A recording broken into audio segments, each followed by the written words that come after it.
Bonjour à toutes, bonjour à tous et bienvenue sur le plateau de l'École du Futur. Bien sûr, nous sommes toutes et tous des usagers, mais aussi des citoyens et des citoyennes du numérique. Le numérique responsable, ça s'apprend. Démonstration à suivre avec la CNIL. Celle qui a une idée derrière la tech aujourd'hui, forcément, c'est Jeanne Dreyfus, notre enquêtrice de l'art. Jeanne, on continue à envisager l'art sous l'œil des experts scientifiques avec toi, mais là on passe dans une autre dimension. Aujourd'hui, on va se plonger dans des œuvres d'art qui sont plutôt des peintures. La semaine dernière, c'était des sculptures. Et on va surtout démêler des histoires de faux grâce à l'expertise de scientifiques de l'art. Faux et usage de faux, c'est à suivre là aussi.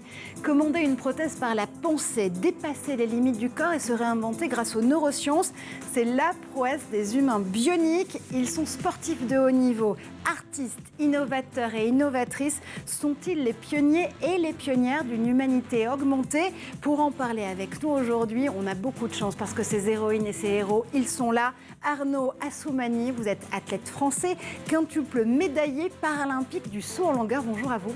Bonjour. Et puis, depuis le Tarn en duplex, Priscille Déborah, artiste, peintre et surtout première française bionique. Évidemment, c'est le slogan, c'est le sous-titre de votre livre « Une vie à inventer » paru l'année dernière aux éditions Albin Michel. Bonjour Priscille. Bonjour Marjorie. Mais d'abord, focus. Alors oui, nos vies digitales prennent beaucoup de place, même en dehors des écrans. Comment réagir en ligne et surtout dans la vraie vie? On prend un petit cours de numérique responsable avec la CNIL.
Le numérique responsable, ça s'apprend donc, Arnaud Assoumani.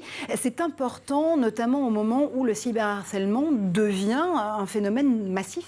Oui, complètement. Ça me semble essentiel, effectivement. Quand on voit la petite pastille, il y a énormément de problématiques qui sont relevées quand même. Le cyberharcèlement, la santé, le sommeil avec la sédentarité, au niveau social, ça crée aussi tout un tas de soucis. Et pour l'écologie, parce qu'on est tous et toutes des grands consommateurs du numérique. Ouais.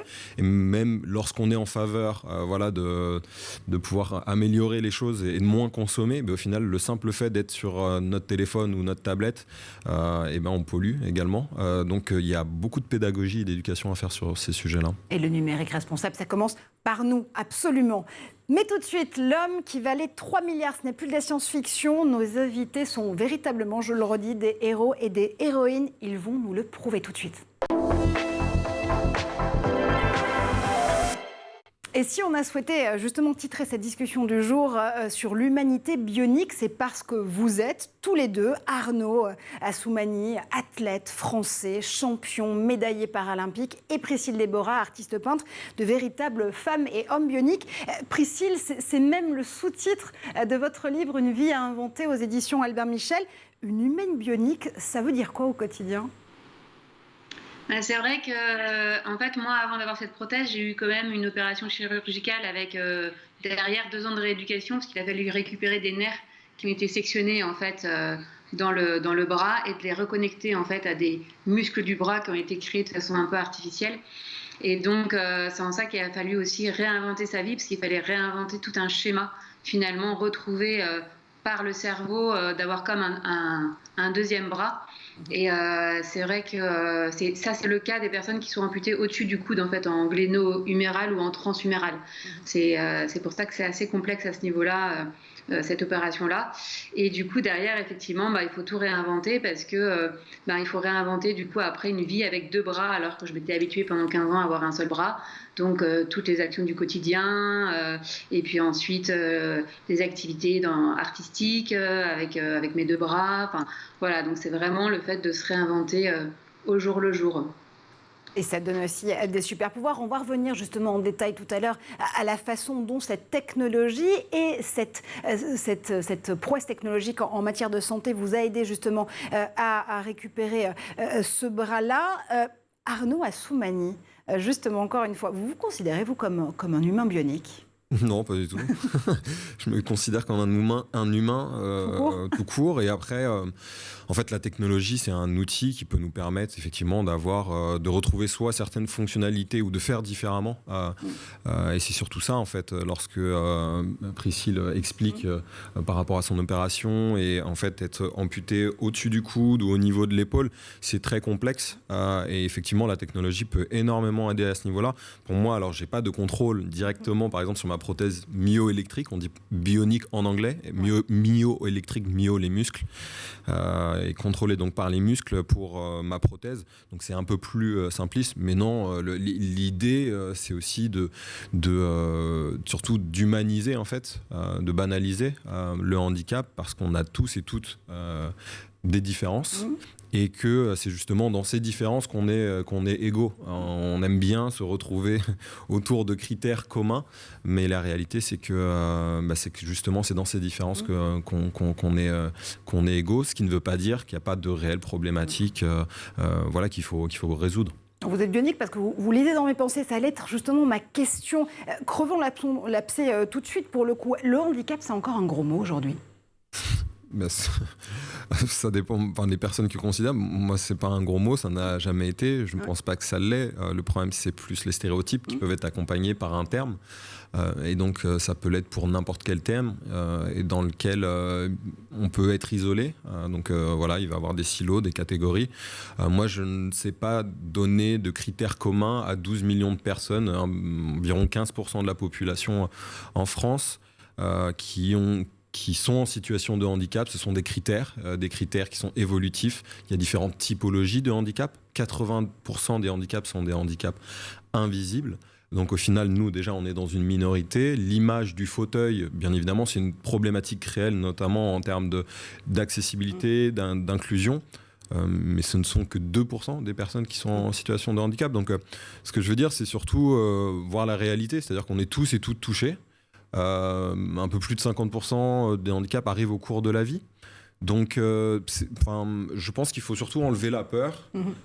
Et voilà, des personnes qui ont un handicap ressentent des émotions. Et encore une fois, en fait, je donne souvent cet exemple-là. Ma mère s'est fait opérer du dos et elle s'est fait retirer une vertèbre. Aujourd'hui, d'ailleurs, ils font plus trop ce genre d'opération.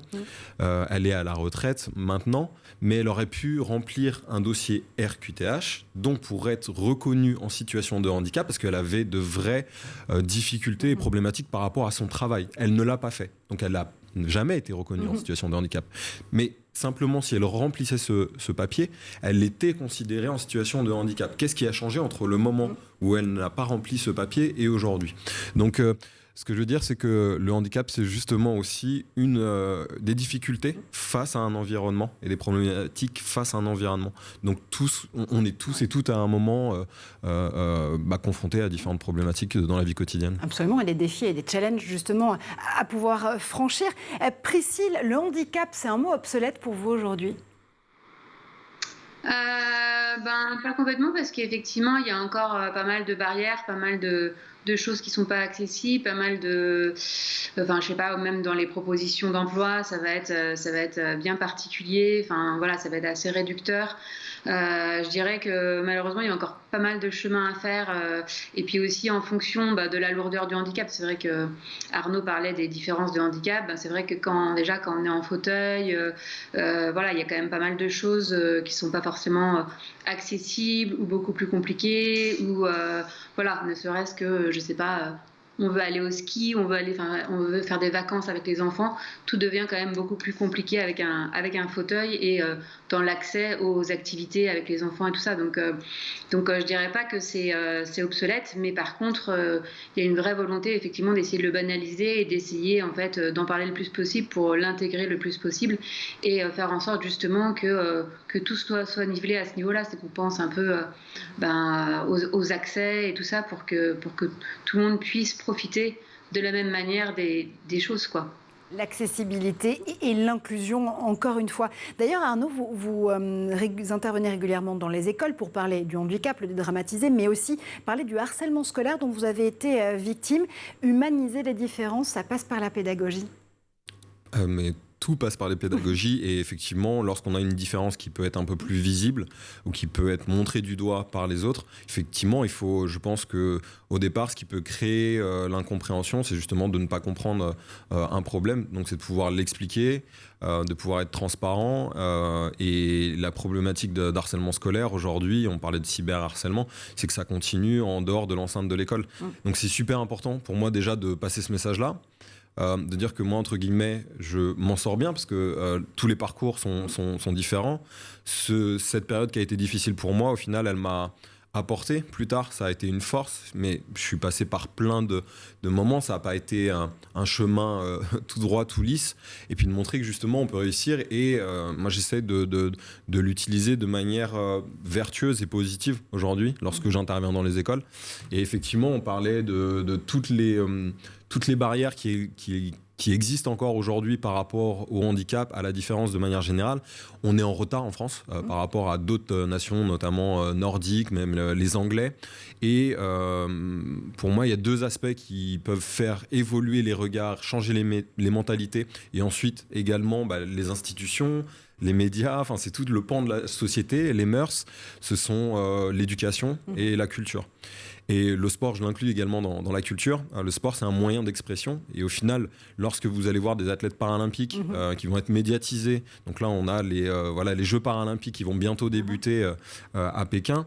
Il y a un côté inspirant, il y a une représentativité qui est importante, au même titre que toutes les minorités, diversité puissent être représentées. Et puis ensuite, il y a également par l'art, la culture, où on peut justement, la culture a toujours servi à ça, c'est un ciment. Comment ? C'est un ciment finalement pour intégrer. Oui, en fait, c'est un espèce d'électrochoc. Ça peut avoir un effet d'électrochoc des consciences, ou en tout cas questionner la représentation. Ça peut être du corps, et de remettre en question. Et c'est important, en tout cas, dans nos sociétés. Aujourd'hui, on en a besoin, et c'est une demande en fait du grand public. Donc voilà. Et je pense que Priscille et par son art aussi et par ce qu'elle fait, elle permet encore une fois de casser des stéréotypes et à des personnes qui sont derrière leur écran, qui vont la lire, de se sentir plus représenté, de dire en fait moi aussi je peux y arriver. Et ça, c'est quelque chose vraiment de très important, parce qu'il y a 2 fois plus de chômage chez les personnes qui sont en âge de travailler et qui sont en situation de handicap. Donc ce sont des problématiques qui sont réelles. Il y a énormément de freins. Donc les freins, ils doivent être enlevés de chaque côté, du côté des entreprises, des institutions publiques, mais également du côté des personnes elles-mêmes qui sont en situation de handicap, qui ont pu perdre confiance, parce que se prendre des barrières déjà lorsqu'on sort de chez soi, et lorsqu'après on veut par exemple chercher un travail, il faut pouvoir les aider à dire non mais en fait tu es capable et vous êtes capable, quoi. Donc il y a beaucoup de travail, et encore une fois c'est la pédagogie qui est essentielle à ce niveau-là, je pense. Priscille, l'art qui devient en effet un driver, un outil, un moteur pour effacer les différences, pour aussi, comme le disait Arnaud, revoir même l'image du corps, le transfigurer. Et c'est ce que vous recherchez aussi dans vos œuvres ? Oui, effectivement, moi, ma peinture, elle est surtout basée sur l'humain, en fait, donc sur des corps, mais qui ne sont pas complètement forcément stéréotypés, justement. Enfin, c'est un peu inconscient, mais voilà, ça se fait comme ça. Ils peuvent avoir une seule jambe, ils peuvent avoir une grosse tête, enfin voilà, peu importe. Ils sont tous différents, ils sont tous sur la toile. Donc, puis j'aime bien aussi faire des grandes fresques, provoquer un peu justement. C'est pas parce que je suis en fauteuil roulant que je peux pas voilà, intervenir sur des très grands formats de 3 mètres de long, des choses comme ça. Où j'interviens aussi en performance, comme ça, en direct, pendant des événements où je fais en direct pendant 1 heure et demie de concert ou des choses comme ça pour montrer aussi comment la toile, elle peut se faire avec voilà, toute l'audace de la création qui arrive au fur et à mesure. Et puis aussi, j'interviens de temps en temps dans les écoles de la même manière pour aussi sensibiliser au handicap par l'art. Donc l'autre fois, je suis intervenue avec ça allait du CP au CM2 et en fait, j'avais fait une exposition et en fait, je parlais de mon expo et après, ils s'inspiraient de mes tableaux pour faire leurs propres œuvres. Et donc ça, c'est super aussi pour effectivement démystifier le handicap dès le plus jeune âge. L'éducation qu'ont pas eu forcément leurs parents d'ailleurs, essayer de refaire ça du coup dès la plus jeune base, quoi. Et justement, pour changer le regard sur le handicap et sur la différence, Arnaud, vous portez un projet. Ça s'appelle Bras d'or, bras d'art. J'espère que j'ai bien prononcé. C'est un partenariat surtout avec la première école de design en France. Elle s'appelle l'ENSI, les ateliers, et l'université de Chiba au Japon. Vous avez lancé un grand challenge, un grand workshop à ces étudiants. Il vient de se terminer en janvier dernier. Quels sont les résultats ? Alors les résultats avec les étudiants et les étudiantes sont assez dingues au final. J'ai été assez surpris et impressionné par ce qu'ils ont pu rendre. Alors l'idée du projet Bras d'or, bras d'art, au départ, c'est une rencontre avec Stéphane Simon, qui est un artiste plasticien qui travaille sur le médium de la sculpture. Voilà, on s'est rencontrés par rapport à un projet qu'il a pour Paris 2024. Et ensuite, ensemble, en fait, on a co-créé un projet de création artistique qui allie la culture, le sport, les nouvelles technologies et l'éducation pour changer le regard sur le handicap et la différence de manière générale. C'est un projet qui devait se faire entre le Japon et la France pour les Jeux olympiques et paralympiques, pour exposer pendant cette période-là. Et l'idée, c'était de représenter des athlètes paralympiques français et japonais et de amputer de jambes et de bras et de travailler avec des designers, artistes, écoles de design en France et au Japon sur des prothèses et de faire une exposition. Donc vraiment toucher le grand public et après les écoles. Et donc il y a l'étape, alors ça n'a malheureusement pas pu être fait à cause du Covid, mais l'étape qui a pu être faite, dont on est très fiers, c'est le travail avec l'ENSI, les ateliers et l'université de Chiba autour d'un workshop pédagogique, donc des ateliers pendant tout un semestre. Et l'idée pour les étudiants, c'était réellement de comprendre déjà ce qu'était le handicap. Donc il y a eu un sociologue qui est intervenu, des orthoprothésistes, des aidants, athlètes paralympiques, associations, ACDA également, pour que on ne parle pas simplement d'une problématique autour de prothèses, donc personnes qui ont une amputation ou une malformation congénitale de bras ou de jambes, mais également de comprendre que le handicap, c'était face à un environnement. Et qu'au final, en partant d'une problématique, on pouvait apporter des solutions plus inclusives et qui peuvent bénéficier à toutes et à tous. Donc on a des projets qui ont été faits autour des prothèses, d'améliorer par exemple le confort. Donc on a une emboîture lorsqu'on met une prothèse, donc d'améliorer le confort, d'améliorer également la fonctionnalité. C'est très pragmatique là. Bras, donc très pragmatique. Pour des prothèses de jambes également. Il y a un étudiant qui a fait un projet qui est absolument extraordinaire sur des prothèses d'urgence pour des pays où il y a eu par exemple des catastrophes climatiques comme Haïti, où il y a eu plusieurs milliers de personnes amputées d'un seul coup. Pareil pour des zones où il y a des conflits armés comme l'Afghanistan. Et donc à travers son projet, il propose une prothèse qu'on peut faire soi-même, donc do it yourself, avec des éléments qu'on achète dans un magasin de bricolage. Et avec un mode d'emploi comme on pourrait avoir chez différents, je ne vais pas le citer, mais un mode d'emploi, un patron, et donc faire des prothèses sur mesure à 35 €. alors que entre le moment par exemple où les personnes sont amputées et puis le moment où elles vont bénéficier de prothèses, en fait il y a un vide à ce moment-là. Des béquilles ça coûte 300 €. Donc ça c'est des choses qui sont très pragmatiques. D'autres ont travaillé sur des produits du quotidien, des objets du quotidien pour la cuisine, pour la salle de bain, et au final ces productions bénéficier à tous et toutes. Et donc, ce qui était intéressant autour de ce projet, c'est justement d'ouvrir.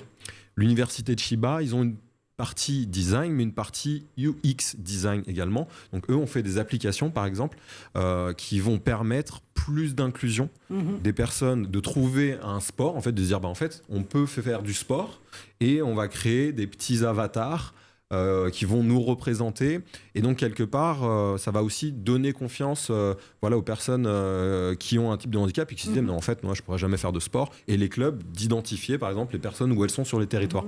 Donc il y a des innovations qui sont juste incroyables, et ce genre de projet pour moi est important justement pour pouvoir ouvrir. L'ANSSI, je pense que c'était la première fois en tout cas qu'ils avaient un partenaire qui était autre qu'un industriel et qui pouvait être un athlète, et donc avec mon équipe on a travaillé, et puis le but maintenant ça va être de pouvoir pousser, parce qu'il y a des projets qui sont brevetables, comme par exemple les prothèses d'urgence ou des autres produits que j'ai cités. Une collaboration qui devient du très concret, on le voit avec vous, Arnaud. On peut penser notamment sur les questions d'impression de prothèses à l'impression en 3D. Il y a eu énormément de mouvements, d'initiatives qui se sont portés sur ces questions-là. Je pense notamment à Nicolas Huchet de My Bionic Hand, qui a été un des premiers pionniers justement en France de l'impression 3D pour des prothèses de mains et de bras notamment. Jeanne, cette collaboration entre champions, athlètes, rôle modèle, artistes, ça nous dit aussi quelque chose du changement de la représentation du corps dans l'art. Oui, on en parlait un peu tout à l'heure. En fait, on parlait de Hugo R, qui est on va en parler après. On en parle après, très bien. Alors oui, donc je parle de totalement autre chose. Évidemment, la prothèse, on peut parler de prothèse de sein. La prothèse, on peut parler de prothèse de bras. La prothèse, c'est le rapport au corps. Le rapport au corps, il a été évidemment exploré par les artistes. Et généralement, les artistes du XXe siècle se sont intéressés à la prothèse du corps dès lors qu'il y avait des guerres, qu'ils étaient proches des guerres. Donc, si vous voulez, par exemple, les dadaïstes, ou Otto Dix, qui est un artiste allemand, qui a vécu la Première Guerre mondiale, et qui a fait des hommes avec des prothèses de bois, et c'est des espèces de corps comme ça, de gueules cassées. Et bon, en fait, c'est tout simplement l'outil qui devient corps, et ça questionne, qu'est-ce que c'est qu'un corps à part un gigantesque outil, et pourquoi créer une différence entre un outil de matière organique physique ou un outil biotechnologique. Et justement, ces représentations du corps, mais surtout cette humanité bionique, augmentée. On continue à en parler avec nos athlètes, nos artistes, évidemment, ici dans l'École du Futur. Mais d'abord, on part tout de suite faire un tour du côté de la planète tech. Alors, elles nous amusent parfois, elles nous énervent aussi, mais on a toujours envie de les regarder. Ce sont les images rassemblées par Cheryl Jessica Iseng, c'est le Zap.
retour sur le plateau de l'École du Futur, bien sûr, toujours en compagnie d'Arnaud Assoumani, athlète français quintuple médaillé paralympique du saut en longueur, un champion, un grand, et en duplex depuis le Tarn avec Priscille Déborah, artiste, peintre, femme bionique et autrice de ce livre formidable, Une vie à inventer, aux éditions Albin Michel. Dans un instant, on reprend, messieurs, dames, notre discussion, mais d'abord, Jeanne Dreyfus a une idée derrière la tech.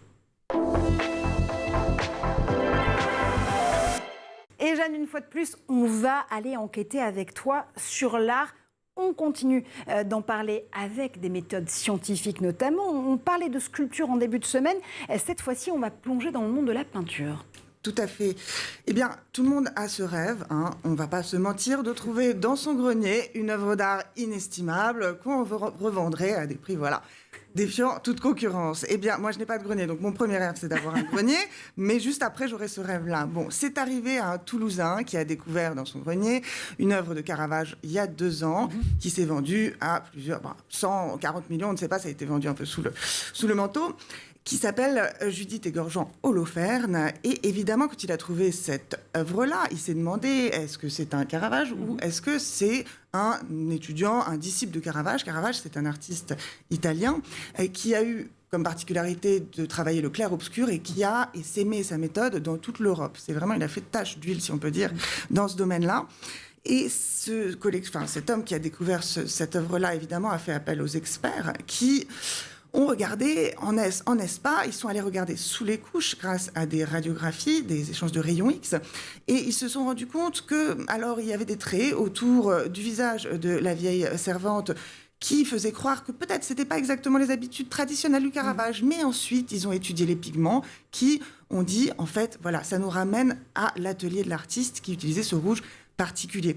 Moi, j'ai voulu savoir un peu plus sur ces machines-là qui permettent d'aller vraiment au cœur de l'œuvre d'art, d'aller faire de l'archéologie de l'œuvre d'art. Je suis allée au LAMS. Le LAMS, c'est le laboratoire d'études moléculaires et structurales. Attention. Ça sonne bien, en tout cas. Ça sonne pas mal. Et j'ai voulu voir, en fait, quelles étaient les machines, où est-ce qu'elles étaient gardées, comment elles étaient utilisées. Et j'ai découvert un trésor absolument dingue de machines qui sont créées, m'ont dit, voilà, les gens du LAMS, en collaboration avec la NASA. On utilise les mêmes machines pour étudier Mars, le sol de Mars, que pour étudier les œuvres d'art.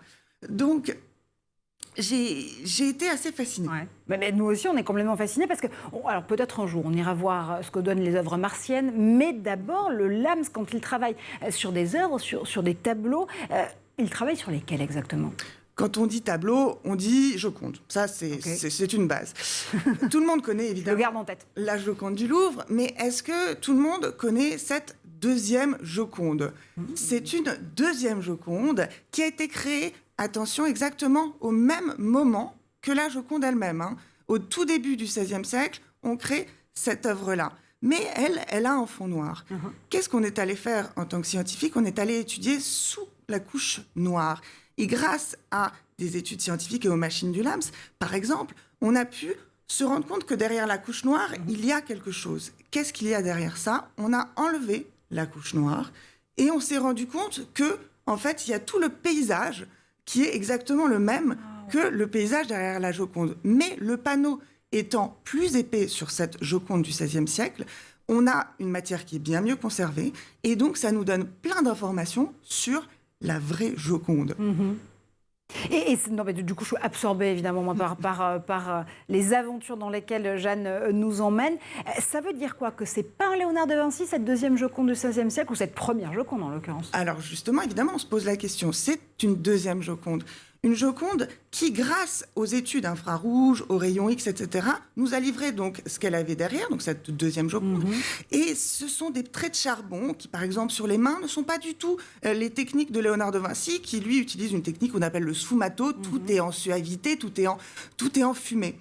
Donc, en fait, on se rend compte qu'à l'époque, Léonard de Vinci demandait à ses élèves de faire des variantes pour étudier qui du noir ou du fond noir ou du fond naturel serait le meilleur pour la prochaine œuvre qu'il serait amené à réaliser. Donc, c'est une exploration qu'il fait avec son atelier et dont on se rend compte grâce à ces études scientifiques qu'elle nous présente une autre face de l'art.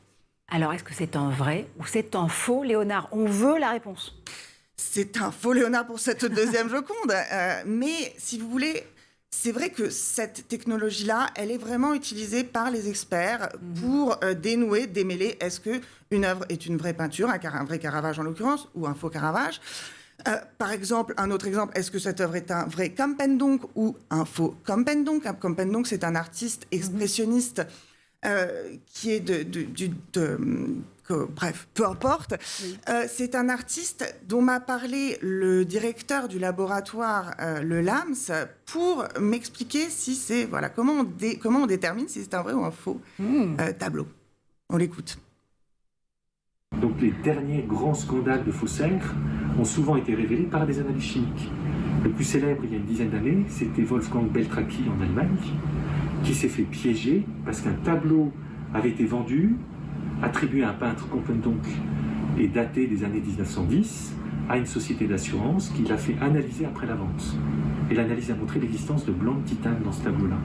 Le blanc de titane n'était pas encore inventé. Le mot que je cherchais, c'était la nationalité de Campendonk. Il est hollandais. Je ne sais pas pourquoi j'avais danois dans la tête. Peu importe. Donc, le directeur du LAMS, Philippe Walter, un homme absolument passionnant qu'il faut aller voir parmi ses nombreuses conférences, nous parle donc de ce faux qui a été fait par un grand du genre du faux qui s'appelle Walter Beltracchi, qui était connu avec sa femme pour avoir écoulé pendant quelques décennies des œuvres fausses. Ils étaient connus sous le nom des Bonnie and Clyde de l'art, qui en fait se sont fait tromper par ce blanc de titane, ces résidus qu'il y a, qui en fait, l'œuvre étant datée de 14 et le blanc de titane est apparu qu'à partir de 1918 évidemment. Il y a 4 ans forcément sur lesquels on se dit c'est pas possible. Il y avait une anguille sous roche. Mais eux, si vous voulez, parce qu'évidemment les faux ce serait trop facile, ils étudiaient les tableaux manquants des artistes, ils attribuaient une origine juive d'une œuvre qui aurait appartenu à une galerie d'art juif qui aurait, donc, pendant la guerre, aurait été disséminée et détruite, et donc les œuvres auraient été disséminées en Europe. Et il allait jusqu'à inventer des faux inventaires, noircis au café, pour faire croire que ces œuvres-là avaient tout un pédigré, tout un historique qui pouvait faire penser que c'était des vrais. Mais voilà, grâce aux études scientifiques, on a démêlé le vrai du faux. Faux et usage de faux, oui, mais passer à l'épreuve à la moulinette de la science. Merci, Jeanne, pour cette aventure absolument formidable. Arnaud, je crois que vous étiez aussi absorbé que moi dans cette enquête. Non, c'est assez impressionnant, effectivement. Non, c'est très impressionnant. Très impressionnant. On continue à parler de choses très impressionnantes, figurez-vous, parce qu'on continue à parler de cette humanité bionique. Attention à ne pas confondre avec l'humanité augmentée. Comment est-ce qu'aussi la médecine change la vie de façon extrêmement pragmatique des personnes amputées ou porteuses de prothèses? On continue à en parler avec nos héros du jour. Et j'ai envie tout de suite de relancer la question à vous, Priscille Deborah, parce que la technologie qui vous permet justement d'être une femme bionique, c'est ce qu'on appelle le TMI ou TMR pour Targeted Muscle Innervation ou Re-Innervation, je m'explique en bon français.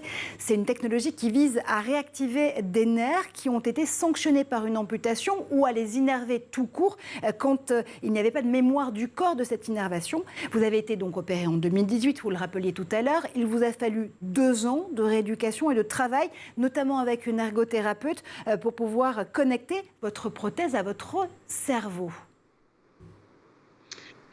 Oui, effectivement, en fait, il y a eu tout un travail déjà de reschématisation du corps, c'est-à-dire, je travaillais beaucoup notamment en thérapie miroir, avec un miroir devant mon bras valide, où en fait, dans ma tête, je faisais avec mon bras droit amputé le mouvement, et en même temps, je le faisais avec mon bras gauche, et le reflet du bras gauche dans le miroir donnait comme un bras droit entier.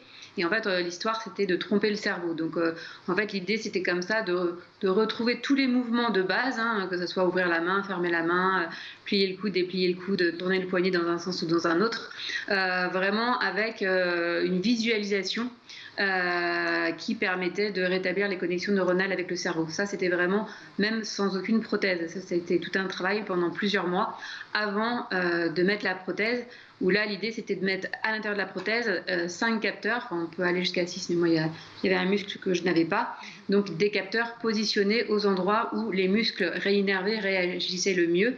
Et donc l'idée, c'était de dire, je pense ouvrir la main, et du coup, en fait, ça envoie une décharge électrique au nerf qui est réinnervé dans le muscle se gonfle, le muscle est en contact avec le capteur de la prothèse, et du coup, la main de la prothèse s'ouvre. Donc c'était un peu, voilà, cette sorte de schéma. Mais effectivement, parce que ça met du temps à pouvoir se travailler, à pouvoir justement s'affiner avec tout le travail que vous avez mené avec cet ergothérapeute. Et puis vous étiez une des pionnières de la technique en France, grâce à l'Institut Jules Verne, à la clinique Jules Verne, notamment à Nantes. Oui, effectivement, j'étais la première en France à bénéficier de ce système-là. Il faut savoir que ça existe sinon aux États-Unis, en Allemagne, en Autriche, notamment aux États-Unis, ça existe depuis 20 ans. Mais j'étais la première en France. Maintenant, il y a une autre personne qui a été opérée, il y a une autre personne encore qui va être opérée. Donc, ce qui est chouette, c'est de voir que ça va continuer. Le problème qui persiste, c'est le coût, parce qu'en fait, il y a le coût de ce coût d'électronique qui est indispensable à la technologie, qui n'est pas pris en charge, et puis cette main bibionique en fait articulée avec plusieurs positions, elle non plus n'est pas prise en charge. Sinon, c'est une main classique qui est comme une pince. Donc, c'est ces deux éléments-là qui ne sont pas pris en charge par l'assurance maladie, sachant que l'assurance maladie prend quand même 30 000 € environ en charge sur l'ensemble du protocole, mais en tout cas ne prend pas ces deux éléments-là qui sont indispensables. Et du coup, là, l'idée, c'est vraiment de se battre pour convaincre l'assurance maladie que c'est pas du luxe d'avoir ces deux éléments-là, que ça fait vraiment partie de la prothèse et après d'une vraie intégration de la personne handicapée dans la société, dans son activité professionnelle, voilà, partout, quoi. C'est certainement pas du luxe. Et si je ne m'abuse, le coût total de l'équipement, c'était 160 000 €. Ça a été pris en charge notamment grâce à des mécènes pour votre travail avec eux. Votre combat aujourd'hui, c'est de rendre cette technologie accessible au plus grand nombre. Voilà, exactement. Donc c'est pour ça que ça a été beaucoup médiatisé, on en a beaucoup parlé. Et bon, a priori, ça suit son chemin, mais j'ai pas encore les dernières avancées. Mais en tout cas, voilà, je pense que c'est prometteur pour l'avenir, toute cette volonté médiatique qu'on a voulu mettre en œuvre pour qu'il soit au courant, en fait. Arnaud, le champion que vous êtes, aurait besoin de ce type de technologie, ces technologies TMR ou TMI, pour pousser l'effort encore plus loin, le défi sportif encore plus loin, c'est même pas la question. Alors, il y a deux choses à dissocier. Il y a le côté sport et la vie quotidienne. Clairement, c'est sur la vie quotidienne que je vais avoir et qu'on va avoir le plus de fonctionnalité et d'autonomie. Moi, j'ai une prothèse qui est myoélectrique. Donc, tout à l'heure, Déborah parlait du fait que 30 000 € sont remboursés par la sécurité sociale. Ça correspond à cette prothèse myoélectrique qui est remboursée, mais qui, au niveau de la technologie elle-même, au niveau de la main, j'étais un des premiers à l'avoir testé en 2008. Donc c'est une technologie de 2008 un peu évoluée parce qu'il y a un soft à l'intérieur, on se connecte avec Bluetooth, mais c'est assez basique en fait comme technologie par rapport à ce qu'on est capable de faire. Alors pour moi, je suis né avec une agénésie, c'est une malformation congénitale, et en fait moi je me suis adapté toute ma vie avec, donc ça ne révolutionne pas ma vie, en fait, personnellement. Des personnes qui ont une agénésie, certains ont des prothèses, certains n'ont pas de prothèse. Pour les bras, hein, je parle. Certains n'ont pas de prothèse. Par contre, pour des personnes qui ont un accident, et pour des personnes, encore une fois, qui sont amputées au-dessus du coude ou au niveau de l'épaule, et dans tous les cas, si on a besoin d'avoir plus de fonctionnalités pour la vie quotidienne, sans ma prothèse, je pourrais pas conduire. Ce serait beaucoup plus compliqué en vélo ou en deux roues, ou même en voiture. À un moment, c'est effectivement que ces personnes-là puissent avoir la possibilité de le faire. Donc, je suis complètement en phase avec le combat de Priscille, parce que le but, c'est effectivement de pouvoir démocratiser. Ce n'est pas du luxe, et on reste quand même sur très peu de personnes au final avec ce genre d'amputation et qui auraient besoin de prothèses fonctionnelles bioniques. Et l'étape suivante, c'est celle qui consiste à ajouter la sensation du toucher justement au geste dirigé par la prothèse. En 2021, au printemps même 2021, c'était l'université de technologie de Chalmers en Suède qui menait une étude extrêmement intéressante sur une main contrôlée intuitivement par les intentions du patient, une main qui peut aussi renvoyer des sensations au cerveau. Vous n'avez pas la mémoire des sensations dans ce bras-là, vous venez d'expliquer évidemment pourquoi, Arnaud, mais est-ce que c'est quelque chose qui est intéressant pour vous à exploiter, à essayer de tester justement? Alors, oui, encore une fois, pour moi, ce serait très bizarre. C'est comme si pour vous, je disais, je vais vous rajouter un troisième bras. Donc, est-ce que ce serait intéressant d'avoir un troisième bras? Je pense que Elon Musk dirait certainement oui. Oui, voilà, exactement. Après, on est sur une question plutôt éthique et philosophique. Encore une fois, pour des personnes qui ont eu une amputation, un accident, retrouver des sensations, c'est absolument incroyable en réalité. Comme pour une personne qui a perdu la vue, où là, on sait que maintenant, il y a des lunettes pour des personnes qui ont des troubles, des troubles neurodéveloppementaux type la dyslexie, ou pour des personnes qui vont être malvoyante, non-voyante. Alors, malvoyante, non-voyante, il commence à avoir des choses, mais je pensais à lorsqu'on ne voit pas bien les couleurs. On est daltonien. Merci Jeanne, merci Jeanne. Pour les personnes qui ont voilà, pour les différents types de daltonisme, il y a des lunettes qui permettent de voir en couleur. D'ailleurs, on peut regarder sur Internet, c'est super émouvant en fait de voir ça. Il y a maintenant des technologies qui permettent à des personnes non-voyantes de voir des formes et de commencer à pouvoir revoir. Donc bien évidemment qu'en termes de fonctionnalité, c'est incroyable de pouvoir le faire. Moi, je ne sais pas, en fait, si j'aimerais avoir des sensations au bout des doigts. Je pense que ça me déstabiliserait plus qu'autre chose. Par contre, si on pose la question difficile, je pense que la réponse sera complètement différente parce qu'il y a eu un avant et un après. Et donc ça, ça peut être incroyable de pouvoir ressentir de nouveau, quoi. Oui, Priscille, on vous retourne la question. Oui, effectivement... On en avait parlé même avec mon chirurgien, parce qu'en fait, avec la TMR, on peut faire une TMR où on essaye de récupérer la sensation en fait, à ce moment de la chirurgie. Mais il me l'avait déconseillé, parce que c'est encore à l'état d'expérimentation. Et en fait, la personne qui a fait ça aux États-Unis, en fait, du coup, ça a réveillé tous ses nerfs, mais à fleur de peau. C'est-à-dire qu'en fait, elle est tout le temps... en fait, c'est très douloureux. Donc voilà. Mais c'est vrai que je pense que ça peut être super à terme d'avoir quelque chose où effectivement, on sent au bout des doigts ce qu'on a, parce que moi, en fait, je regarde tout le temps avec la vue. En fait, je visualise si je tiens bien l'objet. Voilà, mais c'est vrai que tout d'un coup, d'avoir des sensations, je pense que ça permettrait d'avoir encore plus le bras incorporé, en fait, au corps, quoi, dans le schéma corporel. D'avoir un retour en fait directement. Alors, parce qu'on parle de sensation, lorsqu'on parle, on pense sensation. On a un peu la vision de la science-fiction, et d'avoir exactement les mêmes sensations qu'on peut avoir avec notre main. Je pense que des fois, ça peut peut-être être dangereux de vouloir aller sur ces sensations-là, parce qu'effectivement, c'est très très très complexe.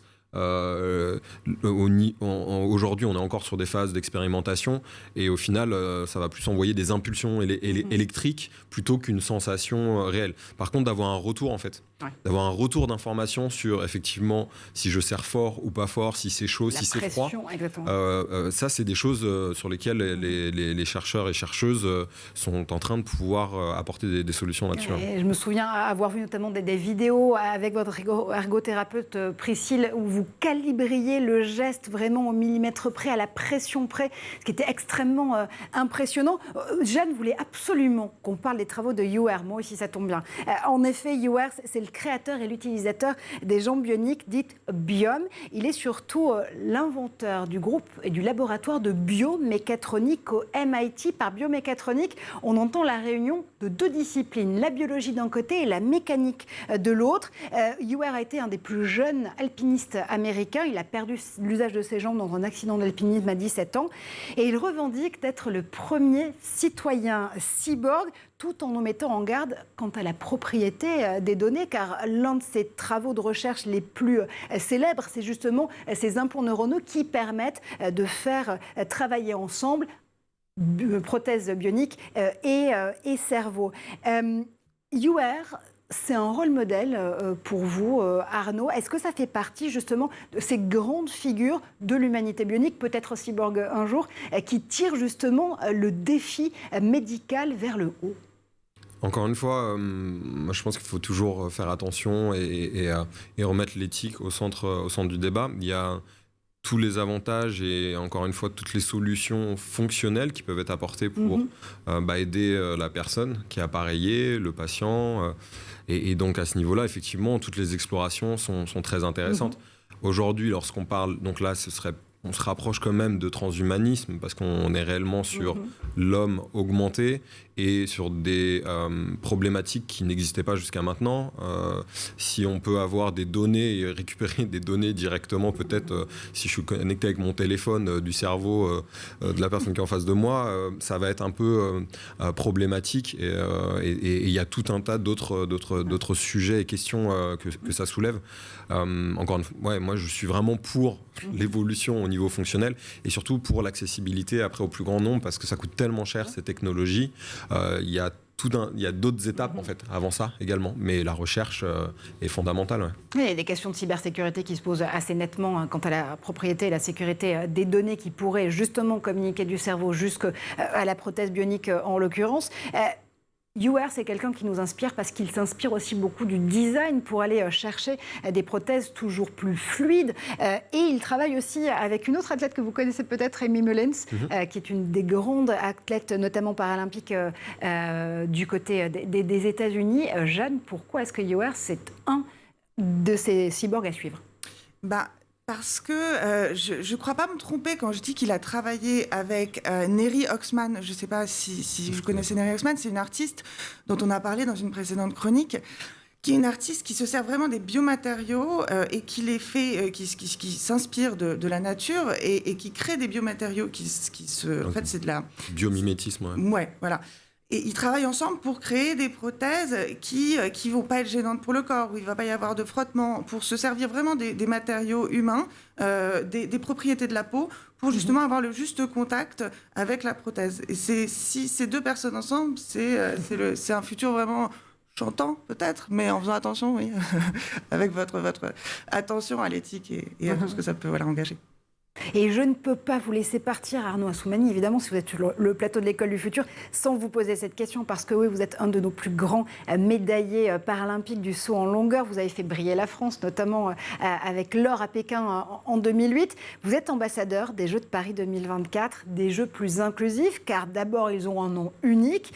Et on ne fait plus la distinction entre olympisme et paralympisme. Et vous avez un rêve, qu'on n'allume plus qu'une seule fois la flamme, justement, pour célébrer le début des Jeux.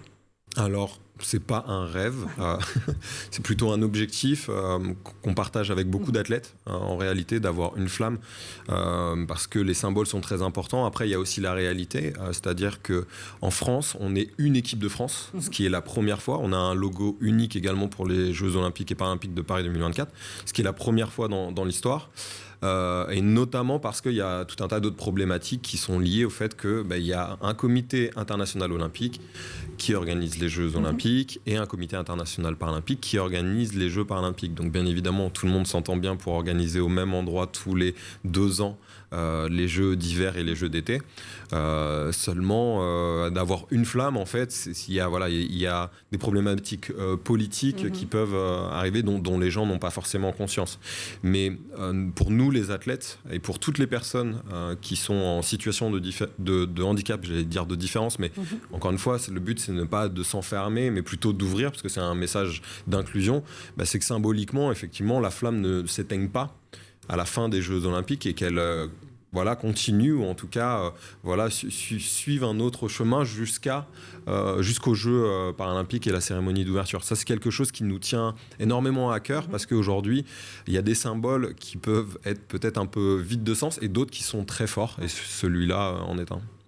C'est un symbole qui est très beau et qui rejoint aussi votre histoire, Priscille Lebora, parce que là aussi, moi, je ne peux pas vous laisser partir et terminer cette émission sans vous poser cette question cruciale de la résilience, parce qu'une vie à inventer, cet ouvrage, ce dont vous témoignez, c'est surtout ça, une histoire de co-création, tout simplement de renaissance et de résilience aussi.